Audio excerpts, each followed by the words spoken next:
Assalamualaikum, welcome back to your physics class. I'm Mirza, your physics instructor from tutorial.pk, and now we are going to start our next chapter, that is geometrical optics. हम इस chapter में जो major part cover कर रहे होंगे उसमें हम light और इसके अलावा मिरर और लेंसेज को देख रहे होंगे। इसमें हम लाइट को काफ़ी डिटेल में देखेंगे, लाइट की जितनी भी प्रॉपर्टीज़ हैं उनको भी हम वन बाय वन करके इसमें देखेंगे। तो आइए स्टार्ट करते हैं अपना नेक्स्ट चैप्टर जो कि हमारा है ज्योमेट्रिकल ऑप्टिक्स। अगर मैं लाइट के बारे में आपको बताऊं तो light is basically an electromagnetic wave. अब इलेक्ट्रोमैग्नेटिक वेव क्या होता है कि जिसको ट्रैवल करने में किसी भी मीडियम की ज़रूरत नहीं होती।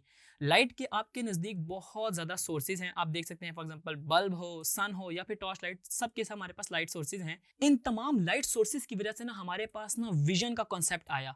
विजन का कॉन्सेप्ट से मुराद मेरी ये है कि हम जो देखने की हमारी सलाहियत है वो ड्यू टू लाइट है। अब उसके अंदर लाइट की भी डिफरेंट कैरेक्टरिस्टिक्स हैं, हम उसको इस चैप्टर में देख रहे होंगे। तो आए आपको पता है सबसे इंपॉर्टेंट जो लाइट की कैरेक्टरिस्टिक है वो है रिफ्लेक्शन ऑफ लाइट। हमारे इस टॉपिक का नाम भी है रिफ्लेक्शन ऑफ लाइट। तो आए स्टार्ट करते हैं। बेसिकली रिफ्लेक्शन क्या है कि किसी भी चीज से टकरा के हमारे पास जो चीज वापस बाउंस बैक करती है। अब क्या है इसकी डेफिनेशन कि when a light travelling in a certain medium falls on the surface of another medium, a part of it turns back in the same medium. यानी कि अगर लाइट ट्रैवल करेगी ना एक मीडियम में और वो जाके किसी ऑब्स्टिकल से हो या किसी हर्डल से टकराएगी तो उसका कुछ पार्ट जो है ना वो वापस उसी मीडियम में वापस आ जाएगा। वो हमारे पास रिफ्लेक्शन ऑफ लाइट कहलाता है। अब रिफ्लेक्शन ऑफ लाइट की अगर आप इस डायग्राम से देखें तो आपको नजर आ रहा होगा कि ये पॉइंट ए से हमारे पास लाइट जो है ना इंसिडेंट हो रही है। यानी कि ये जो है ना हमारा सोर्स है लाइट का, यहाँ से लाइट ट्रैवल होती हुई एक प्लेन मिरर यानी कि हमारे पास सरफेस पे आके गिरती है। यानी कि हम कहते हैं when a light fall on the one medium, ये इस मीडियम के ऊपर आके गिर रही है। वो मीडियम हमारे पास क्या है? Plane mirror. अब मिरर की एक कैरेक्टरिस्टिक्स है कि वो ना उस लाइट को रिफ्लेक्ट करवा देता है किसी भी एंगल पे। और आप देख सकते हैं कि यहाँ पे हमारे पास रिफ्लेक्टेड रे इस साइड पर रिफ्लेक्ट कर गई है और इनके दरमियान में एक नॉर्मल है और नॉर्मल के अक्रॉस हमारे पास एक एंगल बन रहा है एंगल ऑफ इंसिडेंस और दूसरा है एंगल ऑफ रिफ्लेक्शन।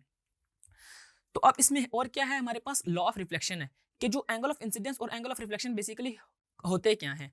आप देखें कि the incident ray, the normal and the reflected ray at the point of incident all lie in the same plane. यानी कि हमारे पास अभी जो आपने डायग्राम में देखा कि हमारे पास जो एंगल ऑफ इंसिडेंस था, एंगल ऑफ रिफ्लेक्शन था, वो सारे के सारे एक प्लेन में लाई कर रहे थे।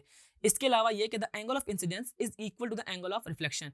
जो हमारे पास एंगल ऑफ इंसिडेंस बन रहा होगा ना, जब सोर्स हमारा जो लाइट का सोर्स है वो प्लेन मिरर के ऊपर गिर रहा होगा, तो वहां से जो एंगल फॉर्म होगा वो इक्वल होगा नॉर्मल के क्रॉस जो एंगल ऑफ रिफ्लेक्शन बन रहा होगा। ये बात आपने याद रखनी है क्योंकि अक्सर ना पेपर में शॉर्ट क्वेश्चन आता है कि हमारे पास लॉ ऑफ रिफ्लेक्शन है क्या। तो आपने ये दोनों पॉइंट इसमें बता देने हैं कि हमारे पास जो angle of incidence, angle of reflection और नॉर्मल जो है सारे के सारे एक पॉइंट पे आ रहे होंगे, जिसके अलावा हमारे पास एंगल ऑफ रिफ्लेक्शन आपस में बराबर होंगे। अब आप देख सकते हैं कि हमारे पास ना जो रिफ्लेक्शन है ना वो भी दो टाइप की है कि अगर हमारे पास एक प्लेन सरफेस हो ना उसके ऊपर कोई इंसिडेंट बीम पड़े तो वो रिफ्लेक्टेड बीम जो होगा ना वो बिल्कुल ना उसी के साथ होगा। यानी कि जो एंगल ऑफ इंसिडेंस और एंगल ऑफ रिफ्लेक्शन जो होगा बराबर होंगे।